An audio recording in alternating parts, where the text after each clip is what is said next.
Self-hatred is not liking who you are. You stop liking yourself when you do things that you hate in other people. Acting rude, acting weak, acting angry, acting stressed, acting whiny.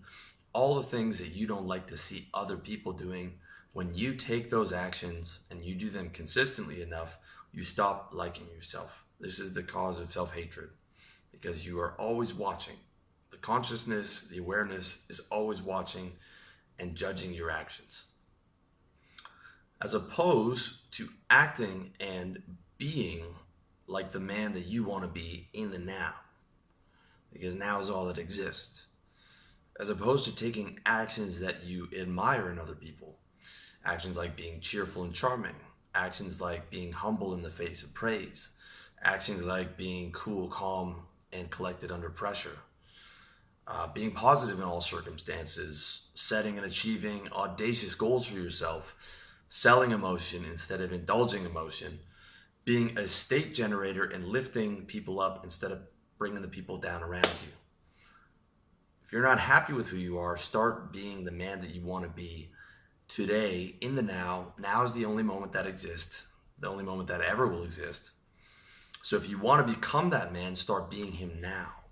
That's the key. And continue to be that man hour after hour, day after day, year after year, decade after decade. It's really that simple. It's not easy, but it's simple. The key is consistency. Consistency and vigilance. Vigilance, vigilance, vigilance, all day, always, in all ways. That's the key. Simple, but not easy. This is how every man you admire became the man that he wanted to be.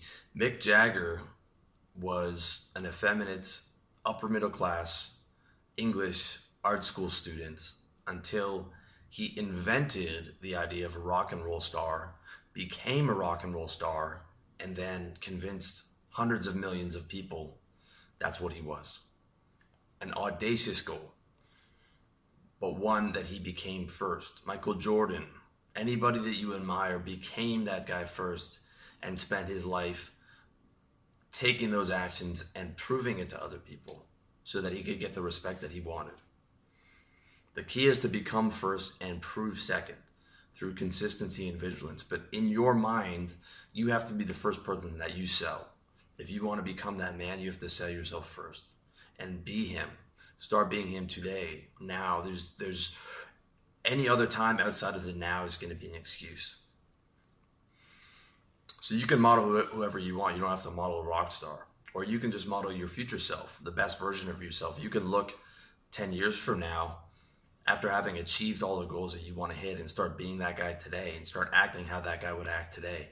How you want to be at 35 or 45 or 55, and start being that guy today. The person that you want to be. And if you're short on motivation, what that really means is that you're short on pride. If you're short on motivation, if you're having the trouble to take the right actions, to be calm and collected under pressure, to be cheerful and charming, you're short on pride. And you haven't taken it into your soul, into your character, that this is the person that you are. And it's not that negative, narcissistic type of pride, but I'm talking about the clean type of pride. Pride in your character, pride in self-reliance, pride in your ethics, pride in the kind of man that you are. Because that's what can't be taken from you in a jail cell. It's not money that makes a man or the clothes, it's the character that makes the man. And that's the thing that you can carry with you everywhere. And that's the thing that will be able to help you create the money and the women and the success and all of those good things. But it all starts with the character. So if you're short on motivation of becoming the man that you want to be, it means you're short on pride in your character. You're short on having the pride of, this is the kind of man that I am, and this is my core values, and this is what I'm about.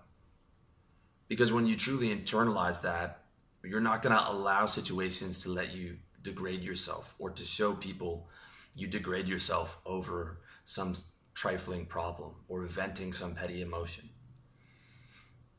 It's your character that can't be taken away. And if you're short on motivation, you're short on pride and character. And you need to increase that. You need to make that a priority of this is who I am, this is what I stand for. And take actions that make you feel good about yourself. And stop taking actions that make you feel bad about yourself. Okay, when you eat 2 tubs of ice cream, you're gonna feel bad about yourself. You might feel good in the minute for about half a second when the ice cream's going down your throat, but you're gonna feel bad about yourself. Okay, and it goes back to state, right? The entire purpose of a logical life is to be in as consistently good state as possible. State being your thoughts, emotions, and physical sensations in your body. So when you eat those 2 tubs of ice cream, your thoughts aren't going to be good because you're going to be feeling shame and you know that you're putting on weight instead of losing weight. Your emotions aren't going to be good because you're going to feel bad about yourself, and your physical sensations aren't going to be feeling good because you're going to be feeling lethargic and sick.